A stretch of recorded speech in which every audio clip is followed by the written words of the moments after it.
Medium সাইজের মশলার মধ্যে শুকনো মশলা যেটা আপনারা ফোড়ন দেবেন, তার মধ্যে লাগছে গোটা জিরে, শুকনো লঙ্কা, আর মশলা হচ্ছে নুন, হলুদ, লঙ্কা গুঁড়ো, জিরে গুঁড়ো, তার সাথে আমাদের আদা বাটা লাগছে, টমেটো বাটাটা অপশনাল, অনেকে দিতে পারেন, নাও দিতে পারেন, আর ইউজ করছি আমি কাঁচা লঙ্কা, 4-5টা কাঁচা লঙ্কা।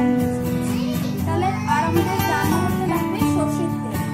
খুব অল্প তেলেই আমি রান্না করে দেখাচ্ছি এই রেসিপিটা। গ্যাসে আমরা কড়াই বসিয়ে দিয়েছি। এখন আমি 1 টেবিল স্পুন মতো সর্ষের তেল দেব।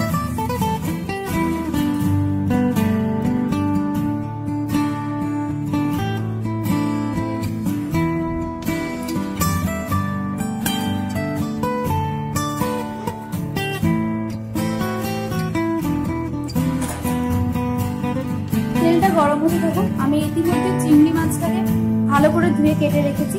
আপনারা দেখবেন চিংড়ি মাছের পেছনের যে কালো একটা শিরদাঁড়াই থাকে লম্বা মতো, সেটা আপনারা বের করে নেবেন।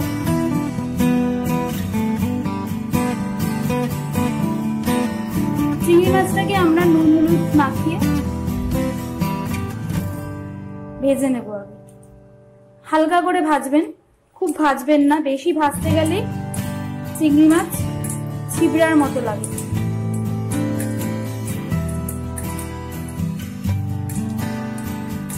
চিংড়ি মাছটা একদম আপনি জলটা চিপে নেবেন এভাবে,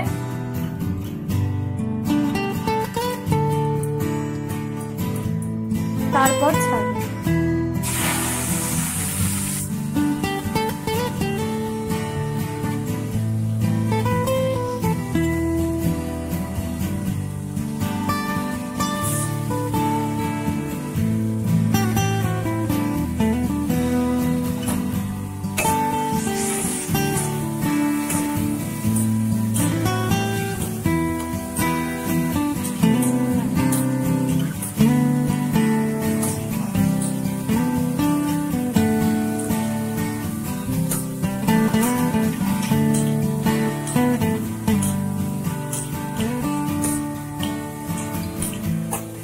গ্যাসটা মিডিয়াম ফ্লেমে রাখবেন, খুব হাই ফ্লেমেও রাখবেন না।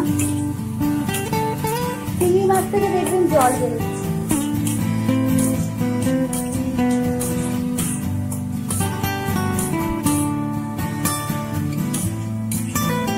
আপনারা চাইলে চিংড়ি মাছ না ভেজেও করতে পারেন। চিংড়ি মাছ তরকারি হতে হতেও সেদ্ধ হয়ে যায়, তারও একটা আলাদা রকম টেস্ট হয়।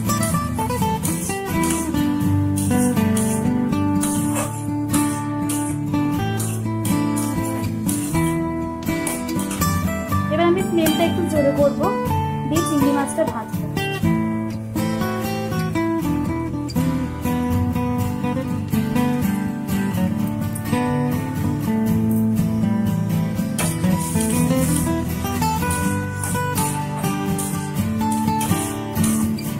চিংড়ি মাছ থেকে জল ছাড়ছে, মোটামুটি শক্ত হয়ে এসেছে চিংড়ি মাছ। আমি আর বেশি ভাজবো না, এই চিংড়ি মাছটাকে আমি এভাবেই নামিয়ে রাখবো। বাকিটা আমি রান্না করতে করতে চিংড়ি মাছটা কষাবো, রান্নাতে দিয়ে সেদ্ধ করবো রান্নাতে।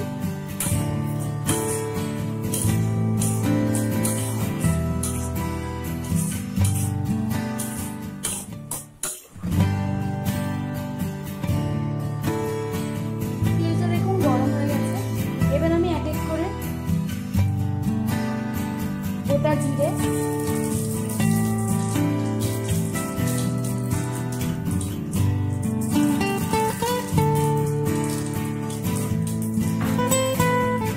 শুকনো লঙ্কা ছেড়ে দিন।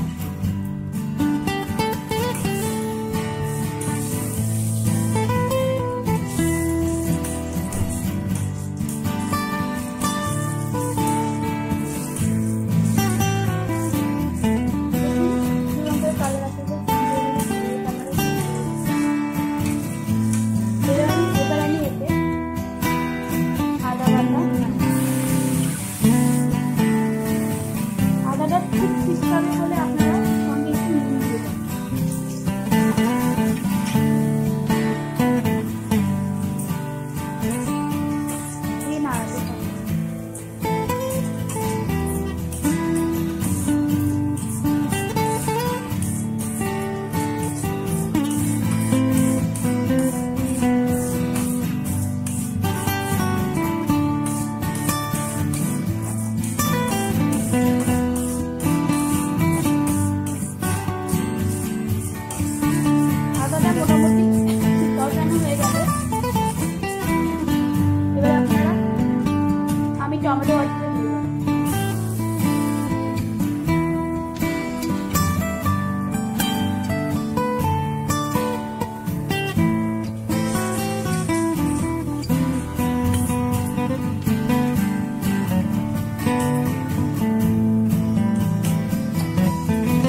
এতে অ্যাড করে দেবো।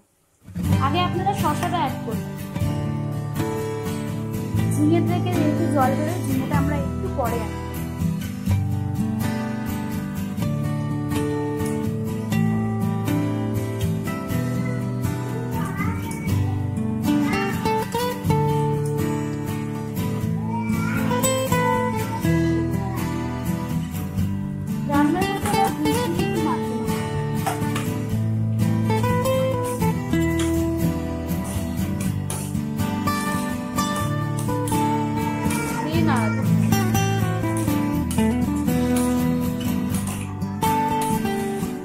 এই সময় শসা অ্যাড করার পরপরই একটু নাড়িয়ে আমরা বাকি যে মশলাগুলো আছে, নুন, হলুদ, লঙ্কা গুঁড়ো, জিরে গুঁড়ো, ধনে গুঁড়ো সব আমরা অ্যাড করে দেব।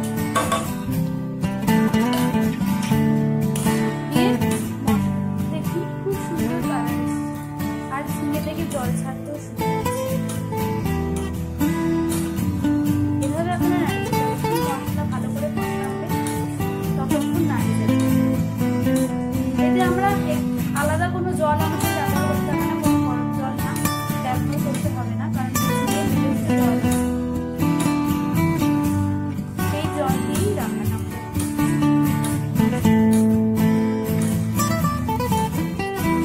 কালারটাও খুব সুন্দর এসেছে, গন্ধ খুব সুন্দর এসেছে।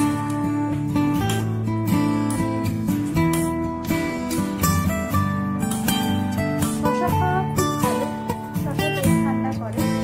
শসা আমরা স্যালাডে এমনি খাই, শসার তরকারিও আমরা খাই, কিন্তু এটা একটু অন্যরকম রান্না, আপনারা অবশ্যই ট্রাই করে দেখবেন। আমার রান্না কষানো কমপ্লিট, মশলার যে কাঁচা গন্ধ সেটাও চলে গেছে। এবার আমি এই রান্নাটাকে একটু ঢাকা দিয়ে রাখবো, হালকা মাটি ঢাকা দিয়ে রাখবো, যাতে ঝিঙে থেকে জল বেরোয়, সেই জলটা দিয়ে আরেকটু সেদ্ধ হয় ভালো করে শসা আর ঝিঙেটা।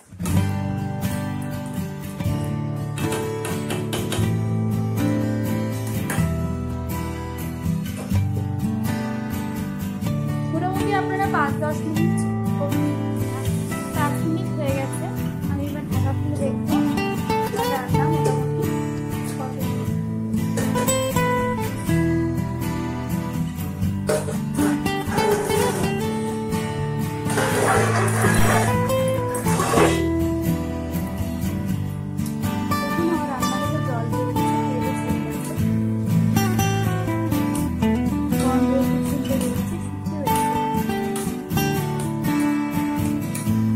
আপনারা অবশ্যই একবার ট্রাই করে দেখুন, খুবই টেস্টি হয়। আমার শসা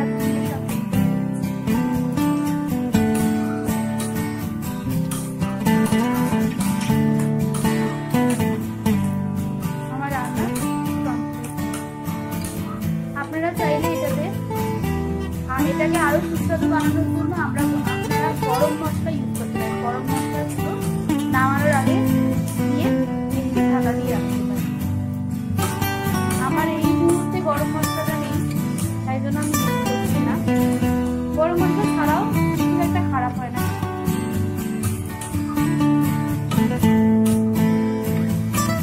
আমার রান্না আমি এবার সার্ভ করছি। এটা গরম ভাবে দিয়ে খেলে খুব সুস্বাদু। দেখুন রান্নাটা খুব সুন্দর টেস্ট হয়েছে, খেতেও খুব ভালো হবে। আপনারা অবশ্যই ট্রাই করে দেখবেন।